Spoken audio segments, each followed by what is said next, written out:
নমস্কার, এক্সামেসের আরও একটি নতুন ভিডিওতে তোমাদের সবাইকে স্বাগত।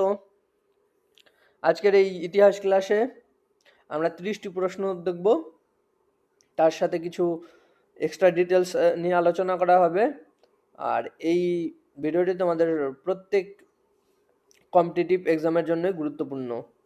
তার কেপি কনস্টেবলই হোক বা ওয়েস্ট বেঙ্গল পুলিশ হোক বা সেন্টারের যে কোনো পরীক্ষা, রেলওয়ে হোক বা এসএসসি হোক, প্রত্যেক পরীক্ষার জন্য খুবই গুরুত্বপূর্ণ। চলো তাহলে বেশি দেরি না করে প্রশ্নে আসা যাক। নিম্নলিখিত কোন যুদ্ধের পর সম্রাট অশোক বৌদ্ধ ধর্ম গ্রহণ করেছিলেন? এটা সঠিক উত্তর হয়ে যাবে অপশন এ, কলিঙ্গ যুদ্ধ। এই কলিঙ্গ যুদ্ধ কবে হয় আর এই যুদ্ধ হওয়ার কত বছর আগে সম্রাট অশোক সিংহাসনে বসেন? সেটা হবে কিন্তু 7 বছর আগে। আচ্ছা, তোমরা বলো তো এই অশোকের পিতা কে ছিলেন? যদি কেউ পারো চলো কমেন্ট করো। আইনি আকবরের রচয়িতা কে ছিলেন? এটা সঠিক উত্তর হয়ে যাবে অপশন সি, আবুল ফজল। হ্যাঁ, এই আবুল ফজল কিন্তু আরও একটা জিনিস লিখেছিলেন, সেটা হচ্ছে আকবরনামা। এই আবুল ফজল হচ্ছেন ওই যে আকবরের সবাই যে নবরত্ন ছিল, সেই নবরত্নদের মধ্যে একজন হলেন এই আবুল ফজল। চলো পরের প্রশ্ন দেখব। ভারতীয় জাতীয় কংগ্রেসের প্রথম অধিবেশন কোথায় অনুষ্ঠিত হয়? এটা খুবই সহজ আর এটা খুবই ইম্পর্টেন্টও। এই জাতীয় কংগ্রেসের অধ্যায়টা, এটা ফেভারিট। এই ওয়েস্ট বেঙ্গল আর কেপি পুলিশের তো ফেভারিট টপিক কি জাতীয় কংগ্রেস আর দিল্লি সালতানাত আর হচ্ছে এই মুঘল সম্রাট, এই তিনটা টপিক তো কেপি পুলিশের খুব ফেভারিট। তো এটা হয়েছিল হচ্ছে অপশন সি, বম্বেতে। হ্যাঁ, কবে বলো? 1885 সালে। আর এই প্রথম অধিবেশনের প্রেসিডেন্ট কে ছিলেন? প্রেসিডেন্ট ছিলেন হচ্ছে উমেশচন্দ্র ব্যানার্জি বা ডাব্লিউসি ব্যানার্জি। এটা হচ্ছিল এই গোকুল দাস তেজপাল সংস্কৃত কলেজে। হ্যাঁ, এই এই প্রথম অধিবেশনে হচ্ছে 72 জন উপস্থিত ছিলেন। আর এই প্রথম অধিবেশনটা হওয়ার কথা ছিল হচ্ছে পুনেতে। তো পুনেতে কোনো একটি মহামারী হয়ে যায়, তো তারপরে ওইখান থেকে শিফট করে এটাকে বম্বেতে করা হয়। চলো পরের প্রশ্ন দেখব। ফরওয়ার্ড ব্লক দলের প্রতিষ্ঠাতা কে? Option B, Subhash Chandra Bose. খুব সহজ। কত সালে? 1939 সালে। হ্যাঁ, চলো পরের প্রশ্ন। বক্সারের যুদ্ধ কত সালে সংঘটিত হয়েছিল? তো বক্সারের যুদ্ধ হয়েছিল 1764 সালে।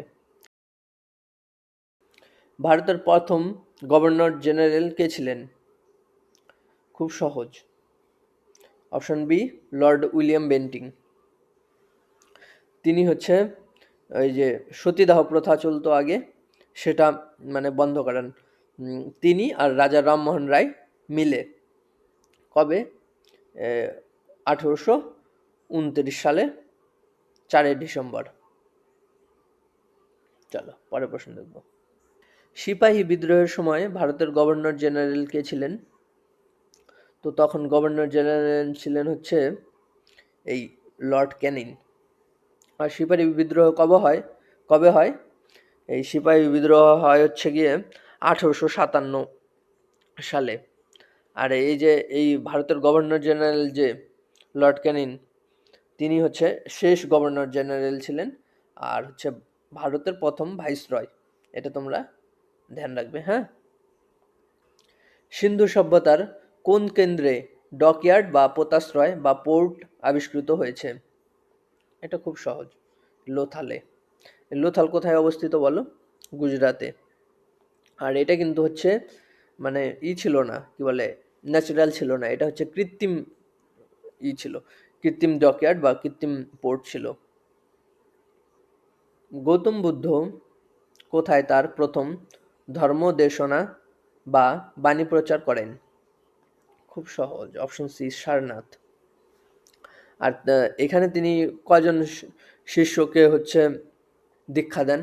তো সেটা হয়ে যাবে 5 জন শিষ্যকে তখন তিনি এই দীক্ষা দেন। আর এই যে ধর্ম দেশনা বা বাণী প্রচারের যে ঘটনা, সেটাকে হচ্ছে বৌদ্ধ ধর্মে ধর্মচক্র প্রবর্তন বলে।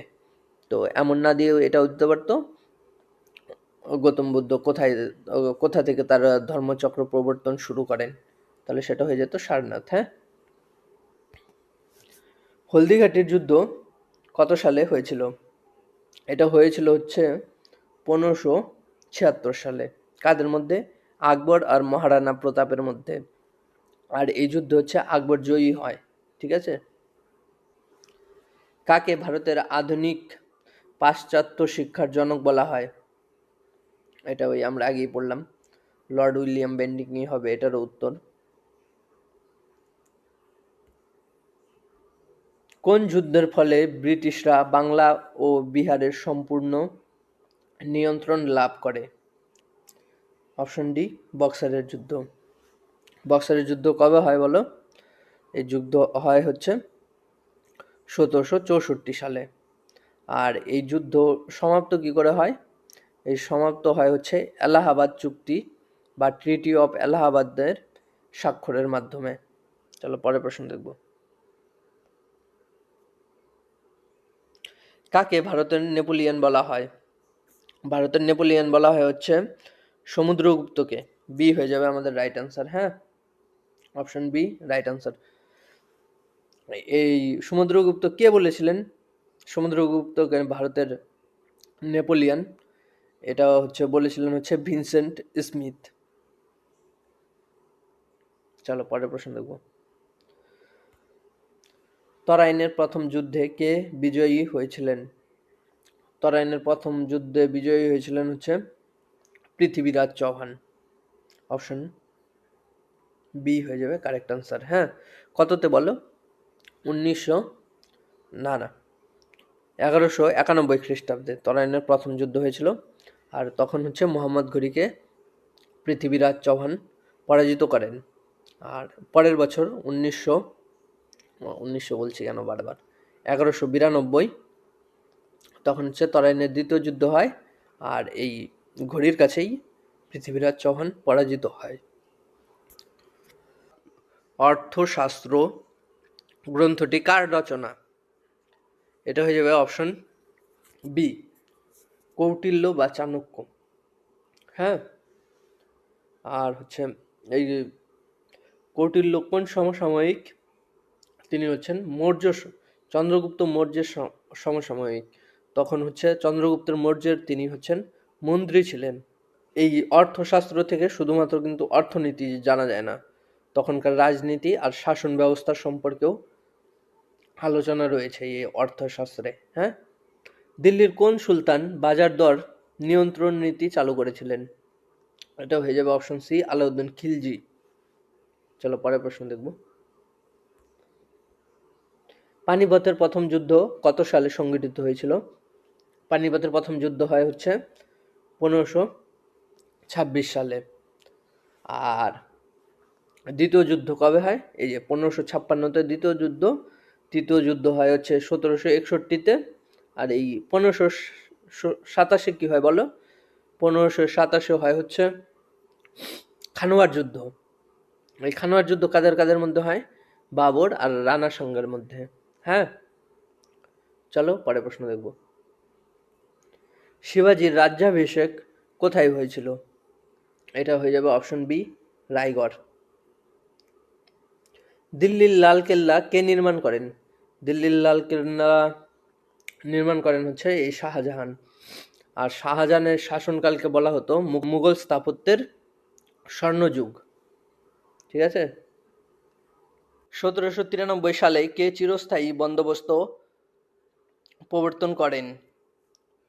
Lord Clive, Warren Hastings, Lord Cornwallis নাকি লর্ড ডালহাউসি? এটা সঠিক উত্তর কি হবে বলো? Lord Cornwallis. বঙ্গভঙ্গ কত সালে কার্যকর হয়? বঙ্গভঙ্গ হচ্ছে কার্যকর হয় হচ্ছে এই 1905 সালে। আর বাতিল হয় কবে? এই 1911 সালে হচ্ছে বাতিল হয়। হ্যাঁ, আর এই বঙ্গভঙ্গ আন্দোলনের সময় হচ্ছে ভারতের ভাইসরয় কে ছিলেন? ভাইসরয় ছিলেন হচ্ছে লর্ড কার্জন। হ্যাঁ, মহাত্মা গান্ধী ভারতে তার প্রথম সত্যাগ্রহ আন্দোলন কোথায় শুরু করেন? তিনি হচ্ছেন এটা শুরু করেন হচ্ছে চম্পারণ। অপশন সি হয়ে যাবে কারেক্ট আনসার। চম্পারণ কোথায়? চম্পারণ হচ্ছে বিহারে। এই চম্পারণ চম্পারণ চম্পা এই চম্পারণ সত্যাগ্রহ কি নিয়েছিল? এই হচ্ছে নীল যে চাষি ছিল, নীল চাষিদের উপর ইংরেজরা খুব অত্যাচার করত। তো সেই অত্যাচারের প্রতিবাদে এই মহাত্মা গান্ধী সত্যাগ্রহ আন্দোলন করেন, আর এটা হচ্ছে 1917 সালে। 23 নম্বর প্রশ্ন, জালিয়ানওয়ালাবাগের হত্যাকাণ্ড কত সালে হয়েছিল? এটা হয়েছিল হচ্ছে 1919 সালে 13 এপ্রিল। হ্যাঁ, সীমান্ত গান্ধী নামে কে পরিচিত ছিলেন? সীমান্ত গান্ধী নামে পরিচিত ছিলেন হচ্ছে খান আব্দুল গফর খান। ভারত ছাড়ো আন্দোলন কবে শুরু হয়? ভারত ছাড়ো আন্দোলন শুরু হয় হচ্ছে 1942 সালে। আর কে ছিল এর নেতৃত্ব কে দেন? নেতৃত্ব দেন হচ্ছে মহাত্মা গান্ধী। আর এই এই ভারত ছাড়ো আন্দোলনেই হচ্ছে সেই ফেমাস ফেমাস হচ্ছে স্লোগানটা উঠে আসে, ডু আর ডাই, করব বা অথবা মরবো, করেঙ্গে ইয়া মারেঙ্গে। এই স্লোগানটা এই ভারত ছাড়ো আন্দোলন থেকেই উঠে আসে। ভারতের স্বাধীনতা আইনের সময় বা দেশ ভাগের সময় ভারত ও পাকিস্তানের মধ্যে সীমানা নির্ধারণের জন্য গঠিত কমিশনের প্রধান কে ছিলেন? এটার প্রধান হচ্ছেন এই option D, sir Cyril Radcliffe. এর জন্যই হচ্ছে ভারত পাকিস্তানের বর্ডারকে এই রেডক্লিফ লাইনও বলা হয়। হ্যাঁ,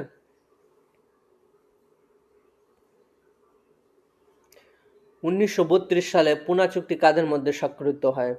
এটা হচ্ছে গান্ধীজি আর আম্বেদকরের মধ্যে। অপশন সি হয়ে যাবে কারেক্ট আনসার। এই আম্বেদকর হচ্ছে বাবা সাহেব আম্বেদকর বা বি আর আম্বেদকর, ভীমরাও রামজি আম্বেদকর।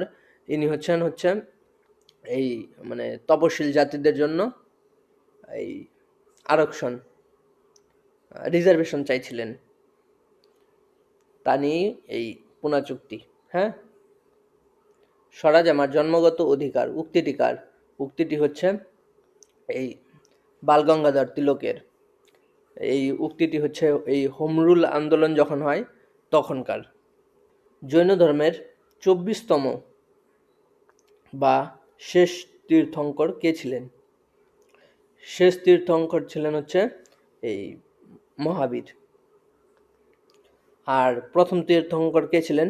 প্রথম তীর্থঙ্কর ছিলেন হচ্ছে ঋষভনাথ। হ্যাঁ, এই ঋষভনাথজি হচ্ছেন প্রথম তীর্থঙ্কর জৈনদের।